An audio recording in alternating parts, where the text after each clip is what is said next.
एक पुलिसमैन जो है वो ड्यूटी करके आ रहा था, नाइट ड्यूटी। रास्ते में एक नवयुवती मिली तो उसने कहा कि मैं रास्ता भूल गई हूं और आज आप अपने घर ले चलो।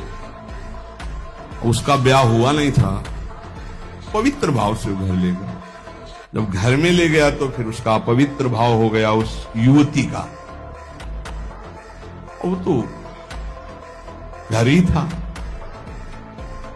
सुबह निकल गई साथ, बड़ा खुश हुआ कि यार। दूसरे दिन फिर वहीं मिली तो उसने कहा आज तो घर नहीं भटकी होगी। बोले नहीं, कल से हमारी आपकी मित्रता होगी, हम रोज आपको यहीं मिला करेंगे। अब वो मानसिक शक्ति से युक्त वो पुलिस में और वो प्रेतियोनि को प्राप्त, जिसे चुड़ैल कहते हैं, ऐसी वो। अब वो तो महीना भर में वो सूख गया, पीला शरीर हो गया।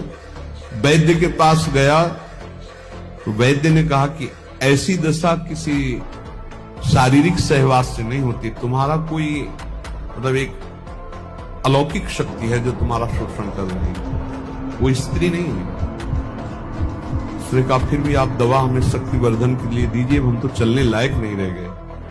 तो पुरानी रद्दी में कहीं गीता जी के कोई परिचय में श्लोक जैसे लिखे तो पुराने उसमें गीता जी के श्लोक, उसमें उसने पुड़िया बना दी, वो पुड़िया ऐसे डाल ली और उसने जाके गुस्सा में दरवाजा बंद कर लिया कि आज से हम मिलेंगे ही नहीं, हमारा तो जीवन ही बर्बाद हो गया। तो देखा पार्श्व में बैठी, उसके होश उड़ गए। उसने कहा कि आप कौन हो, कहां से आई हो? वह इतने दिन उससे मिल रहे, अभी ये नहीं जान रहे कौन हो। बोले कहां से आए हो? वह झरोखे से आई। तो उसके होश उड़ गए, झरोखे से आई इसका मतलब। तो उसने कहा दूर क्यों हो, तुम आते ही हमारे को स्पर्श करती थी, आज स्पर्श। बोले पुड़िया हटाओ जेब से। उसने पुड़िया में क्या? बोले इसमें गीता का श्लोक लिखा हुआ है, मैं तुम्हें स्पर्श तब तक नहीं करूंगी जब तक देखो तुम हमें तनिक भी प्यार करते हो, तो पुड़िया हटाओ। उसने कहा पुड़िया कैसे हटा सकते हैं? उस दिन वो बैठी रही पर स्पर्श नहीं हुआ और समय आने पर चली गई। दूसरे दिन उसने गीता का पूरा जेब में रख लिया और जहां आती ना यदा यदा धर्मस्य ग्लानिर्भवति, आना ही बंद हो गया।